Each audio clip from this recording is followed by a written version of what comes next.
How is everybody doing tonight? We've got hometowns, 4 women's left, and Matt is about to meet everybody's family. I'm not sure where to start this week. We have quite a bit going on behind the scenes. Very public things with mainly Rachael and Chris Harrison. And I think I'll maybe touch on that at the end of the video. But until then, let's jump into this episode. We might as well start with Serena P.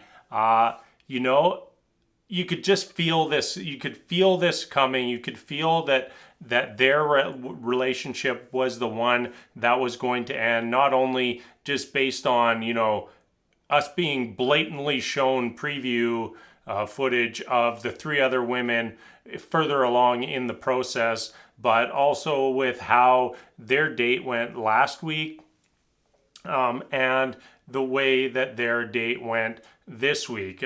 First off, I've been saying it all season long, like if you're the one who goes on the fun date, you go home. And what does Serena try to bring for Matt? Lots and lots of fun.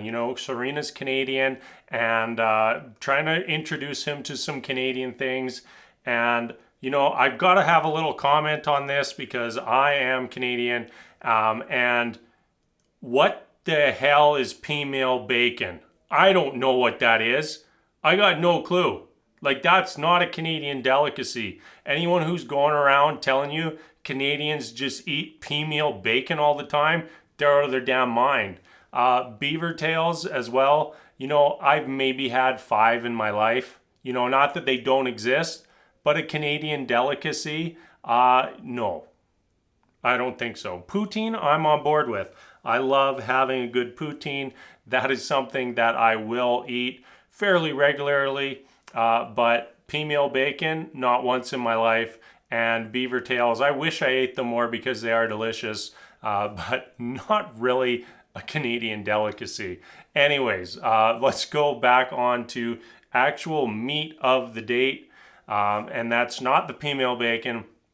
That is Serena's decision to break up with Matt. I found this very interesting because it's really not the way I saw things going.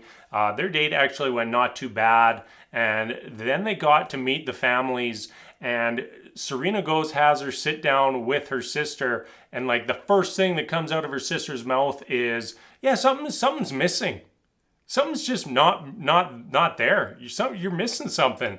And from there, you could just see Serena just start to spiral as she talks to other family members, as she talks to Matt.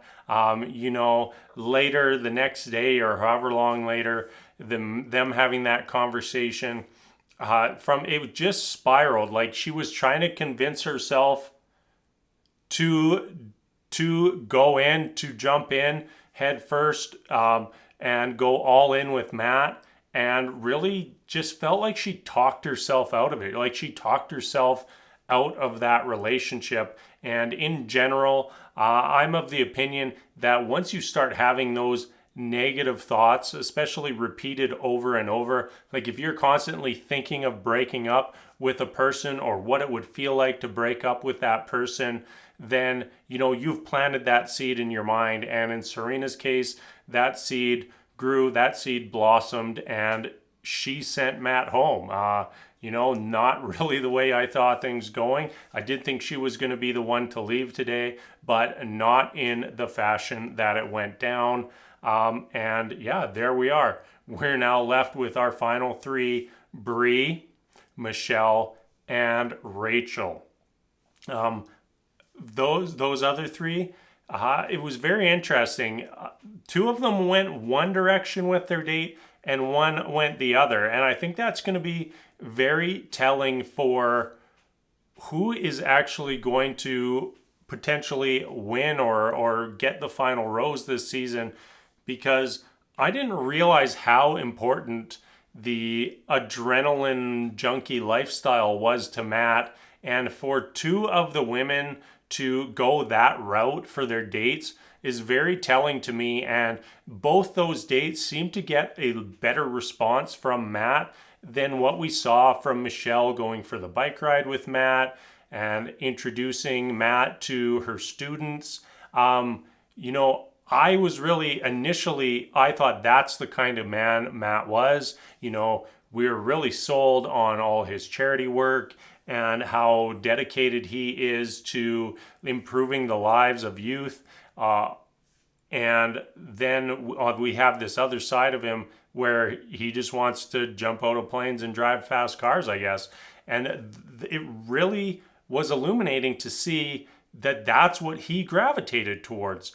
You know, he, until the crash, he was loving that date with Rachel. You know, Bree driving the Jeep, he was absolutely loving it. In the classroom with Michelle's kids, he was a little nervous and awkward.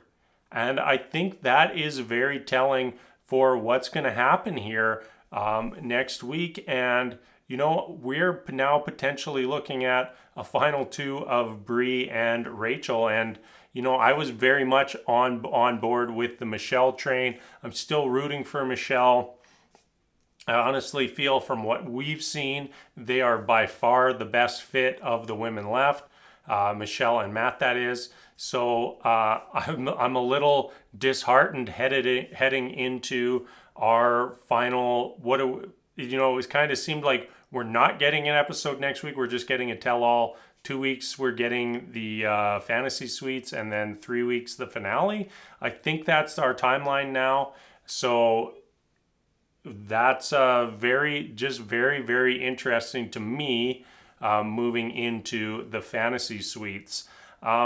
No real huge negatives from our hometowns. I thought overall all the families were pretty good. You know, some of them tried to ask the hard questions and just kind of didn't really land. I think it was Rachel's dad who went in on Matt, thinking that he got Matt in some sort of gotcha with like, are you in love with my daughter?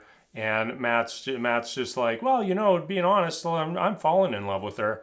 And, you know, that sort of thing where you got this kind of a little bit of a D-bag dad, not maybe that's a little over the line, but just that sort of mentality, trying to start a little bit of conflict, and Matt just completely just like deflects that off, pushes it away, totally ignores it, and moves forward. So I thought that was a better look for Matt than maybe how the dad was trying to come off there. All our other families seemed absolutely lovely. I really liked Michelle's parents. I just thought they looked like the cutest couple ever. And then them playing basketball looked like the mom was playing some hard D on the basketball, and it kind of gave me a little bit of a chuckle. Yeah, that's pretty much it for tonight.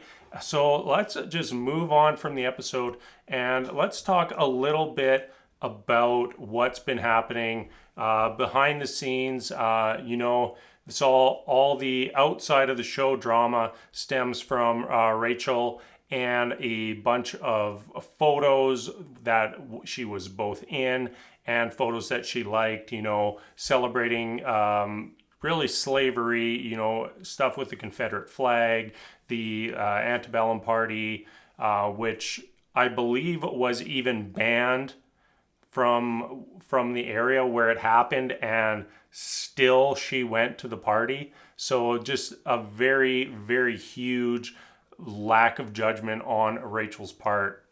I am very much hoping that Matt does not pick Rachel at the end of this process, but I feel like as we're getting closer to the end, it's starting to look more and more like Rachel does get the final rose, and I'm very interested to see how that all plays out. And one big note I have is I want to see how production reacts to this situation and how they're going to approach things if we enter the situation where Rachel gets the final rose and then you know, Matt potentially breaks up with her. I don't know if any of you saw, but Matt did release a statement on Instagram, and one of the things he said is finding out everything that happened with Rachael, and Chris Harrison's interview with Rachel Lindsay was devastating and heartbreaking. Also, another little clue there that possibly that Rachael did get the final rose, and now they have broken up. It's just something that to me seems avoidable, preventable, and ultimately, Rachael is at fault for her actions. Chris Harrison is at fault for his actions, but the production of the Bachelor crew should have never had her in that situation to begin with. For them to not know and not see what kind of things or person she was in her past is a huge oversight, in my opinion. And fans are going to find these things. People who love this show, they are going to go through old Instagram photos.